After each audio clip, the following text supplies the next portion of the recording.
So, I just built a not a budgeting app. Hindi kasi talaga ako naniniwala doon sa itatrack mo yung every single transaction and every single expense mo sa isang app or sa isang platform.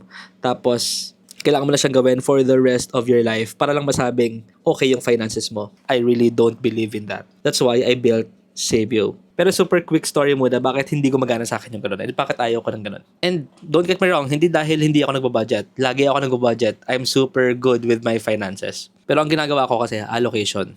And yun yung ginawa ko sa app. Na you don't actually need to log every single expense. Kailangan lang alam mo talaga saan napupunta yung pera mo. And maraming ways to do that kasi. Siguro ang pinaka-proud lang din ako dito, it really tries to solve the real problem. Which is not tracking money, but the behavior towards money. The psychological and cultural effect of money for Filipinos. And actually, hindi nga Filipinos lang eh. Actually, I think it's a global problem. Tara, pakita ko na lang sa inyo. Okay, so here's the app. Pagpasok mo, ito yung bubugad sa'yo. Pwede mong i-log kung anong na-feel mo about your money. If you're in control, if you're proud, if you're feeling panic, anxious about your money. So, si Savio, pwede mong kausapin kung ano na-feel mo. Itutulungan ka niya kung anong dapat mong gawin. Meron mga actionable na pwede mong gawin. And we also acknowledge that finance is a journey. So, for example, ako gusto ko mag-retire at 40. Ito yung mga kailangan kong gawin. Pwede ko yung i-track dito. And I also have my daily habits. Tuturuan ka about money.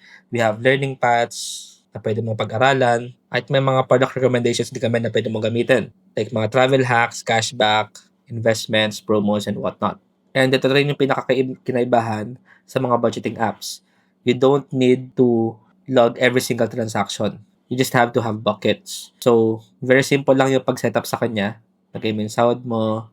Ito yung mga buckets ko. I have essentials, joy, obligation, growth. Lagay mo yung budget mo. Let's say, sabihin mo grocery, eat out. For example muna, yan muna lagay natin. Kung meron kang utang, lagay mo dyan. Meron kang goal. So, pupunta ng Japan, lagay mo dyan.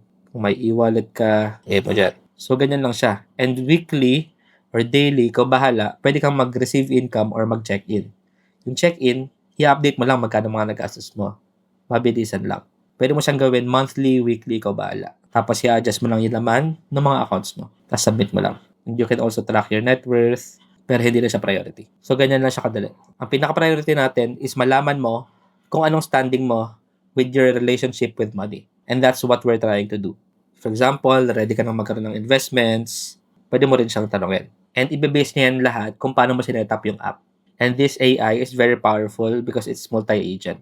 Because finance is very wide. If you think this is for you, go download it. Pwede siya sa Android and iOS. Punta ka lang sa meetsavio.com.